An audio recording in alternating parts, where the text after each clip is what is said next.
Bhimratna Bharat Ratna doctor Babasaheb Ambedkar यांच्या जयंतीच्या निमित्तानं या ठिकाणी नुकताच कार्यक्रम पार पडलेला आहे। आजच्या या पवित्र दिनी अतिशय एक चांगला उपक्रम आपल्या सर्व तरुणांनी एकत्रित येऊन हाती घेतलेला आहे आणि मला देखील या कार्यक्रमाचं खरं तर अचानकपणे भाग होता आलं, त्याबद्दल निश्चितपणानं आपल्या सर्व तरुणांचं मी या ठिकाणी अभिनंदन करतो।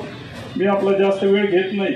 आत्ताच आम्ही 2-3 ठिकाणी कार्यक्रम केले, आता घोडेगाव येथे देखील अनेक तरुण त्या ठिकाणी थांबलेले आहेत। मी आपल्याला आजच्या या पवित्र दिनी डॉक्टर बाबासाहेब आंबेडकर जयंतीच्या निमित्तानं खूप खूप शुभेच्छा देतो। आपला जास्त वेळ न घेता पुढील कार्यक्रम असल्यामुळं आजचा हा दिवसभर सर्वांच्या दृष्टीने एक बिझी शेड्यूल आहे आणि डॉक्टर बाबासाहेब आंबेडकरांनी जे पवित्र संविधान आपल्याला दिलेलं आहे त्या संविधानामुळेच आपण वेगवेगळ्या ठिकाणी सर्व ताकमानेनं काम करत आहोत याची जाणीव ठेवून आपल्याला भविष्य काळामध्ये काम करायचंय। पुनश्च एक वार आजच्या पवित्र दिनी सर्वांना खूप खूप शुभेच्छा देतो। जय भीम, जय महाराष्ट्र।